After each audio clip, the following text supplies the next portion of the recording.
E aí, meus alunos, tudo bem com vocês? Novamente aqui o professor Mauro França, né? Geologia, terceiro semestre, Geografia EAD. Hoje a gente vai ver o capítulo 4 do nosso material do livro digital, Formações Rochosas, tá?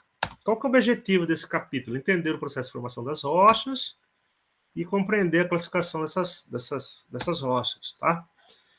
Rapidamente, rocha, o que é? Um agregado de vários ou apenas um único mineral. Tá? Popularmente, a rocha, não vamos esquecer isso, ela é uma pedra. Né? Quando pequena, é uma pedra. Tá? Então, aqui tem vários conceitos de rocha, né? Mas não esqueçam, vários conjuntos de minerais solidificados ou apenas um mineral, eu acho que é o conceito mais simples, vai formar uma rocha. Tá certo? Então, aqui tem várias definições, mas não se esqueçam disso, né? Quando você tem um único mineral solidificado ou vários eles consolidados, você vai ter uma rocha. A rocha é popularmente chamada de pedra, né, pela população em geral, no senso comum, e essa pedra, essa rocha, quando totalmente decomposta e tiver ali material orgânico nela, vai formar o que nós chamamos de solo. Então, o solo nada mais é do que uma rocha decomposta, onde você vai ter material orgânico dando vida para aquela camada superficial. Quanto à origem, as rochas podem ser classificadas em três grandes grupos, né? As magmáticas, chamadas de ígneas também, as metamórficas e as sedimentares. As magmáticas recebem esse nome, né? Porque ela provém do magma, que é o material com estado de fusão que está abaixo da crosta. Também chamada de ígnea, né? Porque ela vem de fogo em latim. A metamórfica, porque ela vem de uma metamorfose. O que é metamorfose? Uma transformação. Devido à pressão interna, altas temperaturas, ela pode modificar sua estrutura física, química ali, tá? E as sedimentares, ela recebe esse nome porque ela é surgida dos próprios sedimentos, ela se origina dos sedimentos de outras rochas. Então, quando você tem um processo erosivo, um intemperismo, aquela rocha que já existe, ela se decompõe formando as rochas sedimentares. Aqui eu tenho as rochas nessa classificação, né? As ígneas ou magmáticas, que eu falei, elas surgem devido à saída ou não do magma até a parte externa da crosta. Quando ela fica retida dentro do interior da crosta, ela é a ígnea intrusiva, né? A ígnea magmática intrusiva, o melhor exemplo é o granito.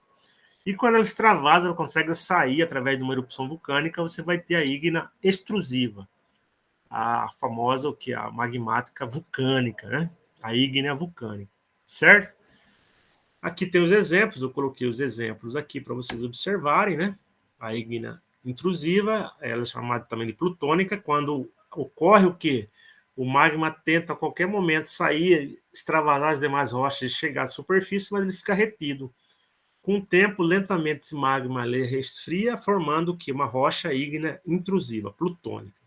O melhor exemplo é o granito, tá?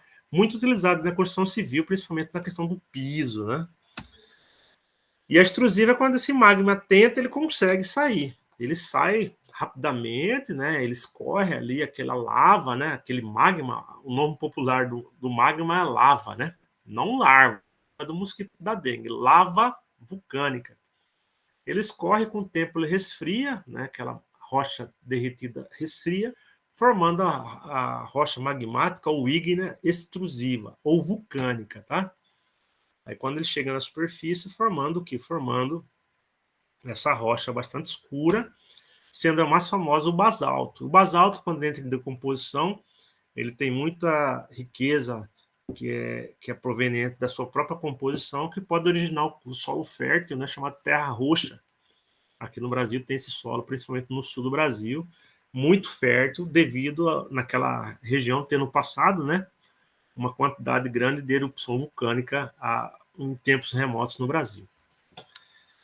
E as rochas sedimentares, como eu disse no início, são formadas de sedimento de outras rochas. Então, quando você tem a quebra, a decomposição de rochas já existentes, elas vão se fragmentar em pequenas partículas.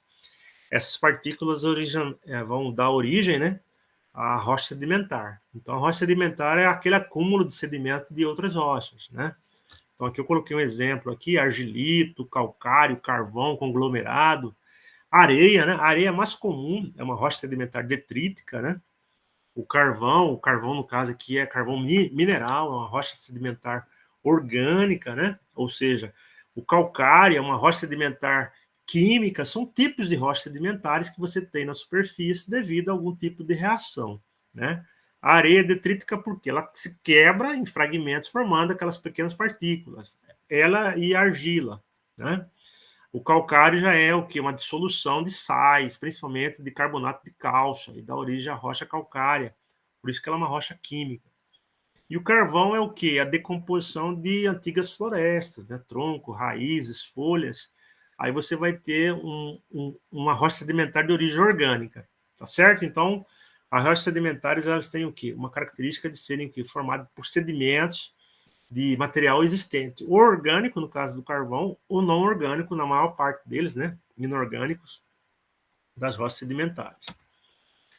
A metamórfica é aquela questão, você tem uma rocha ali que está no substrato, né, na parte mais externa da crosta, e ela pode ser pressionada por elevadas temperaturas de pressão interna da Terra, e ela modificar a sua estrutura química física, né? Quando ela modifica a sua estrutura física química, ela passa por uma transformação. Aí você vai ter o que nós chamamos de rocha metamórfica, né? Aqui eu coloquei alguns exemplos, né? O calcário, quando é aquecido, ele pode dar origem lá a mármore, né? A gneiss era o granito que foi aquecido, grande pressão no interior da Terra, se transformou na gneiss, ele mudou essa estrutura, tá? O carvão pode se transformar num xisto, então uma mudança daquela rocha sedimentar que a gente viu em uma rocha metamórfica, tá certo? Então são várias modificações que ocorrem no interior devido à pressão interna da Terra e à temperatura elevada, que faz com que a estrutura química e física da rocha, por algum motivo, mude, originando que uma terceira rocha, que é a rocha metamórfica. Aqui eu coloquei um exemplo, né? Vamos partir da esquerda para a direita. A rocha ignomagmática, ela pode ser intemperizada, o fragmento dela originar rochas sedimentares, né? A composição dela, a acumulação, a sedimentação vai dar origem a rochas sedimentares. As rochas sedimentares podem ser o quê? Podem ser metamorfizadas, ou seja, podem ser aquecidas e dar origem a uma rocha metamórfica, né? Então, a areia pode se transformar numa rocha metamórfica devido à pressão interna, mas essa rocha metamórfica pode também, através de intempéries e sedimentação, dar origem novamente a rochas sedimentares. Então, você tem a mão de ida e volta, né? E a rocha metamórfica pode ser o quê? Em determinadas profundidades, ela pode ser aquecida, derretida novamente e entrar em estado de rocha fundida, né? E dar origem ao magma novamente. Aí, quando chega na superfície, pode dar origem a uma rocha magmática, tá? E essa rocha magmática, no caso do granito, pode ser aquecida internamente, com elevadas temperaturas ali, e ela pode ser mudada a seu estado físico-químico, pela metamorfose, originando novamente uma rocha metamórfica. Então, um ciclo, né? No qual uma rocha ela pode o quê? Ela pode originar uma outra devido ao impacto que ela sofre de algum fenômeno.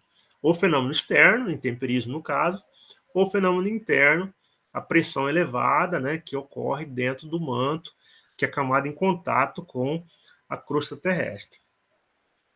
Aí fechamos, galera. Era isso, então, o conteúdo. Aí vocês façam exercício. É importantíssimo fazer esse exercício, né? Deixar no caderno lá. Quando eu for no spoiler, a gente pode conversar sobre ele. Da página 63 e 64. Galera, era isso, então, o capítulo 4. Eu não vou delongar muito com vocês. Obrigado pela participação. Eu vou fechar aqui a apresentação. Tá? Fiquem com Deus aí. Até a próxima.